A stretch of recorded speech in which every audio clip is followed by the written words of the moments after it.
ఆరోగ్యాలు ఇచ్చి ఈ సభను సుజావుగరించే కార్యక్రమానికి శ్రీకారం చుట్టాలని కోరుకుంటూ నేను నమస్కారం తెలియజేస్తున్నాను.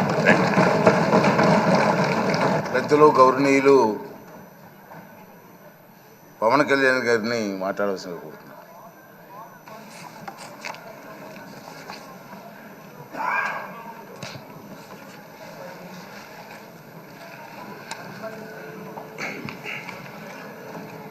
పదహారవ శాసనసభకి ఏకగ్రీవంగా ఎన్నికైన సభాపతి శ్రీ చింతకాల అయ్యన్ పాత్ర గారికి హృదయపూర్వక నమస్కారాలు, మీకు శుభాకాంక్షలు. ఇది నేను మొదటిసారి అసెంబ్లీలోకి అడుగు పెట్టడం. ఇలాంటి సుదీర్ఘ రాజకీయ అనుభవం ఉన్న దాదాపు 7 సార్లు ఎమ్మెల్యేగాను, ఒకసారి పార్లమెంట్లో అడుగుపెట్టిన మీకు, Panchayati Raj, technical education, forest, R&B అనేక మంత్రిత్వ శాఖల్ని సమర్థవంతంగా నిర్వహించిన మీకు ఈ సభాధ్యక్షుడు, ఈ స్పీకర్ స్థానంలో కూర్చోవడం చాలా ఆనందంగా ఉంది. ఇన్ని దశాబ్దాలు ప్రజలు రాజకీయ జీవనంలో ఇన్ని దశాబ్దాలు ప్రజలు మీ వాడి వేడి చూశారు. మీకు కోపం వస్తే ఋషికొండను చెక్కినట్టు ప్రత్యర్థులకి పదునైన ఉత్తరాంధ్ర యాసలో గుండు కొట్టేస్తారు. ఒకటే బాధేస్తాం సార్, ఇకపైన మీకు తిట్టే అవకాశం లేకపోవడం. కానీ ఇక మీద సభలో ఎవరు తిడుతున్నా దాన్ని ఆఫ్ చేసే బాధ్యత మీ చేతిలోనే ఉంది. మీరే మైక్ ఆఫ్ చేయాలి. అంటే మా చిన్నప్పుడు నేను చూసేవాడు, ఒకసారి అల్లరి చేసే అబ్బాయిని క్లాస్ లీడర్ చేసేవాడు చిన్నప్పుడు మా స్కూల్లో. కానీ ఇన్నాళ్ళు ప్రజలు మీ వాడి వేడి పలుకులు, మీ ఘాటైన వాగ్ధాటి చూశారు. ఈ రోజు నుంచి రాష్ట్ర ప్రజలు మీ హుందాతనం చూస్తారు. డిబేట్స్ వెనకాల దాక్కుని సంస్కారహీనమైన భాషలని, భావాలని రకరకాల మాధ్యాల్లో విరజిమ్ముతూ ఉంటారు. దాని నియంత్రణ మీ ఆధ్వర్యంలో ఇక్కడి నుంచే మొదలవ్వాలి. ఇందాక సభానాయకులు, గౌరవ ముఖ్యమంత్రి శ్రీ చంద్రబాబు నాయుడు గారు చెప్తారు, ఆడబిడ్డలు ఏ విధంగా నలిగిపోయారు ఈ రాష్ట్రంలో గత 5 సంవత్సరాల్లో. చిన్న లేదు, పెద్ద లేదు, ఎవరని లేదు.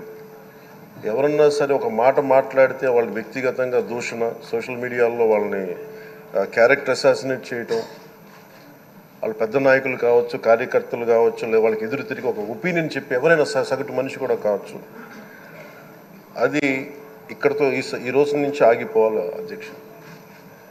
అది మీ ఆధ్వర్యంలోనే మొదలవ్వాలి. గత ప్రభుత్వం తాలూకు సభ జరిగిన విధానం చూస్తే ఈ వ్యక్తిగత దూషణ ఇవన్నీ చాలా ఇబ్బంది పెట్టే ప్రజలు. ఈ రోజున వాళ్ళకి 11 సీట్లకు పరిమితమయ్యారు, ఈరోజు లేరు, ధైర్యం లేదు వాళ్ళకి. విజయాన్ని తీసుకోగలిగారు కానీ ఓటమిని కూడా ధైర్యంగా కూర్చుకునే వాళ్ళకి స్థాయి లేదు, వాళ్ళకి పారిపోయారు ఇక్కడి నుంచి. భావంలో ఉండే తీవ్రత భాషలో ఉండాల్సిన అవసరం లేదు. భాష మనుషుల్ని కలపడానికి కానీ విడగొట్టడానికి కాదు. భాష విద్వేషం రేపడానికి కాదు, పరిష్కరించడానికి. ఎంత జటిలమైన సమస్య అయినా, భయంకర సమస్య అయినా చర్చల ద్వారా పరిష్కరించుకోవడానికి కానీ వివాదం సృష్టించడానికి కాదు. ఈ సభ ఉన్నది అందుకు. కానీ మనం చూసింది వాళ్ళ దగ్గర నుంచి బూతులతోటి, వ్యక్తిగత దోషులతోటి రాష్ట్ర పురోభివృద్ధిని ఆపేశారు. అలాంటి సభ కాకుండా ఇందాక మన పెద్దలు శ్రీ గౌరవ ముఖ్యమంత్రి చంద్రబాబు గారు చెప్పినట్టుగా ఇది భవిష్యత్తుకి ఇది ఒక ప్రమాణం అవ్వాలి. 2047 వరకు ఇంత అద్భుతమైన స్థానంలో మనకి ఆంధ్రప్రదేశ్ తెలుగు జాతి ఉన్నత స్థాయికి వెళ్ళాలంటే ఈరోజు మనం వేసే ప్రతి అడుగు అది భవిష్యత్ తరాలకు ఒక నిర్దేశక ఒక టచ్ స్టోన్గా ఉండిపోవాలి, ఒక గిట్ రాయిగా ఉండిపోవాలి. ఈ రోజున ఈ సభలో ఉన్న గౌరవ సభ్యులందరూ చట్టాలు చేయడానికి ఉన్నారు, చట్టాలు ఉల్లంఘించడానికి కాదు.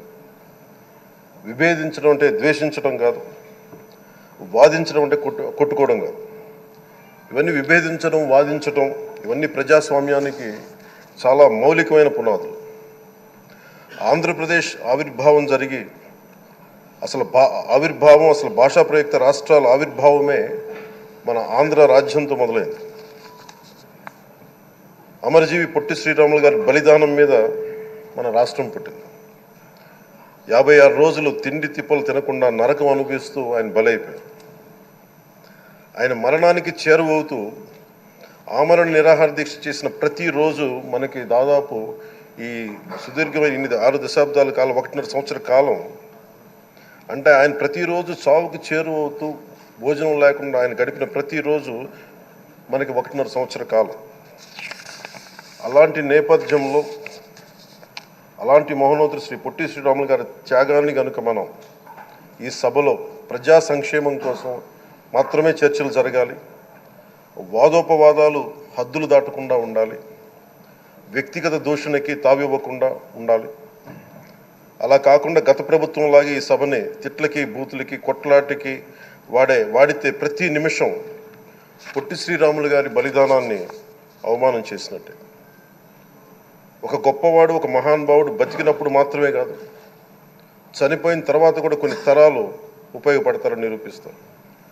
అలాంటి కోవకు చెందిన మహానుభావులు ఆంధ్ర రాష్ట్ర సృష్టికర్త, భాషా ప్రయుక్త రాష్ట్రాలకు శ్రీకారం చుట్టిన ద్రష్ట, అమరజీవి శ్రీ పొట్టి శ్రీరాములు గారి స్మృతిలో ఒక విలువలతో కూడిన ఒక సత్సాంప్రదాయాన్ని తెరలేపుతూ మీ ఆధ్వర్యంలో ఈ సభ జరగాలని, ఈ 5 ఏళ్ల ప్రజాప్రస్థానంలో ఈ విలువైన 5 ఏళ్ళు రాబోయే తరానికి గొప్ప భవిష్యత్తునిచ్చేలా, అన్నం పెట్టే రైతుకి, కౌలు చేసుకునే రైతుకి, రైతు కూలీకి అండగా ఉండేలా, మహిళలకి భద్రతతో పాటు ఉన్నత స్థాయికి ఎదిగేలా, ప్రభుత్వ ఉద్యోగులకి భద్రత కల్పించేలా, పశువు, పక్షి, ప్రకృతి, సర్వజనులందరికీ కూడా మతాలకి, ప్రాంతాలకి అతీతంగా సుభిక్షంగా అభివృద్ధి పదంలో ఆంధ్రప్రదేశ్, ఆంధ్ర రాజ్యం అద్భుతమైన ప్రగతి సాధించేలా ఈ చర్చలు సాగాలని కోరుకుంటూ, సభాపతి అయ్యన్న పాత్రుడి గారికి మీ ఆధ్వర్యంలో ఈ సభ ఒక సరికొత్త సాంప్రదాయానికి, సత్సాంప్రదాయానికి ఇది తెరతీయాలని కోరుకుంటూ మీకు మరోమారు శుభాభినందనలు.